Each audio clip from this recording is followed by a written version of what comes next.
So here's the Waltham broccoli that I planted from seed.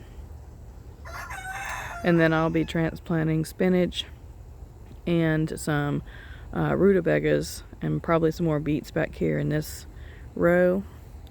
And then in this row, my Christmas limas have been growing, and I've been picking them every day, and they're just about going to be done when the frost comes. Down below, I've just planted some peas and some radishes.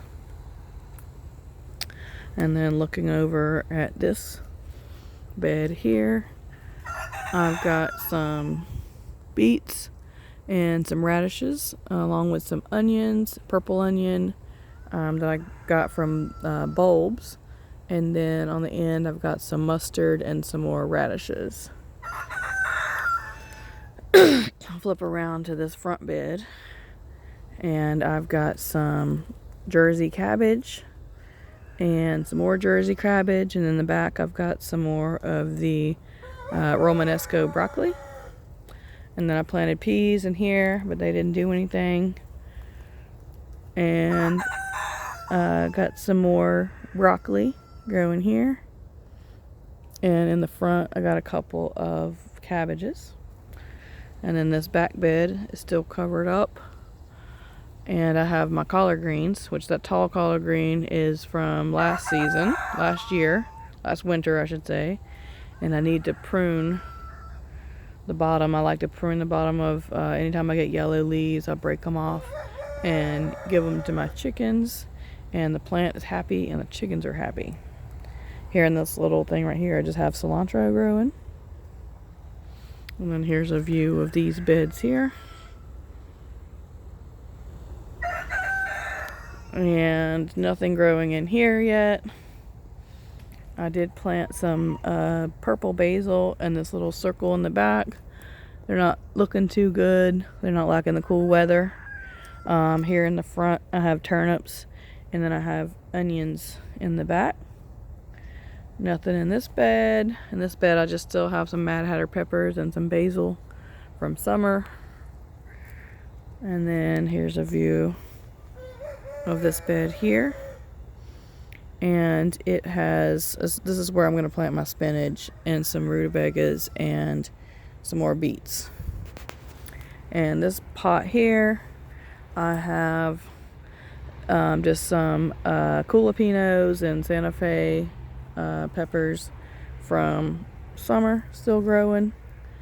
And then I have nothing in the front half of this right here. I'm not going to plant anything until the freeze. Whenever I pull all of these lima beans out. But you can see the lima beans are going right up this plum tree. And then this next aisle, I don't have anything growing in it. It was just another place where the lima beans were growing. Pretty much in summertime. You can see on the ground all of these sweet potatoes. I will never have to plant sweet potatoes again, or pumpkins, I'm sure. But sweet potatoes and lima beans and butter peas and peppers and eggplant are pretty much what grows through the dog days in the hot of the summer. And then here I have a little row of tomatoes that I put in, that I started from seed back in August. And about to have some yellow ones. I'm going to be picking those off. And then a lot of my beds here are still covered up. Nothing really going on in this bed. Here, just the marigolds kind of took over. These are the pumpkins, butternut squash. There might be a butternut squash growing right there. It's another baby butternut squash. So that's what all these vines are.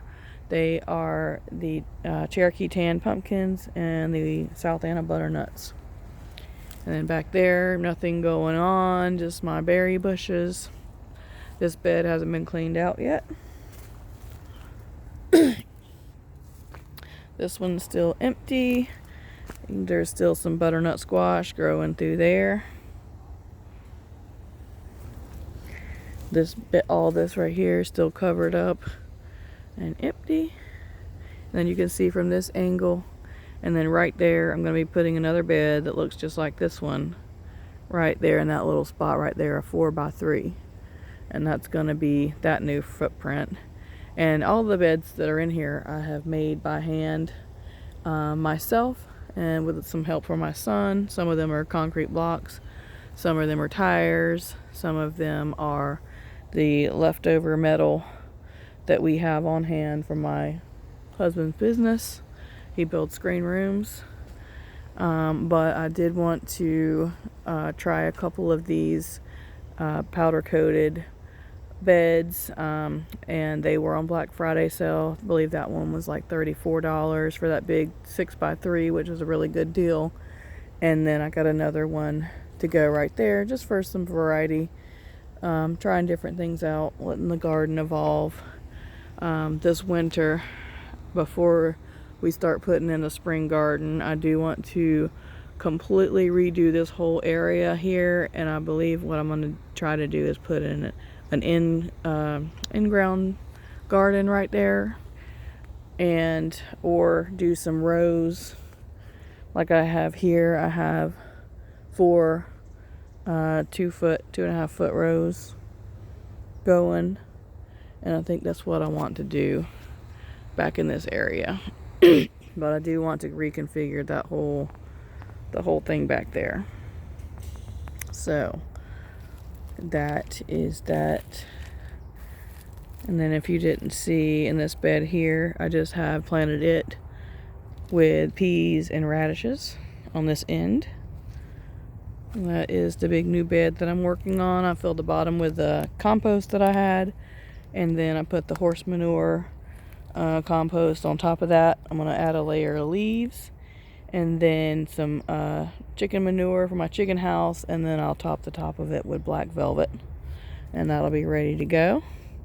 And then here we have some rosa lettuce, some pak choi, some Swiss chard, and some Waltham broccoli that I grew from seed, and then some rainbow carrots and some Nantes carrots that I grew from seed. There's my other carrots over here that we got going. More peppers and basil that I had growing from spring, and I just interplanted some chard, some green romaine, and lettuce. This bed right here is lacinato kale, Oregon sugar snaps, green magic broccoli that I started from starch from Lowe's a few months back, that is about to have a head. This is a collard that's down in here. And then in that bed right there, I have some more rosa lettuce that I grew from seed, along with some Romanesco broccoli and a few green broccolis mixed in. Then on the back row here, you can see some red lettuce, some pak choi, some more red lettuce growing all through there. And then behind that, next to that fence, I've got Kentucky Wonders and some rattlesnake pole beans. And then up here, I just have some onions. And I planted these from seed. They're organic short day, some celery, and cauliflower. Nothing growing up here yet. And then over here in the front, I just have some Jersey cabbage, some broccoli,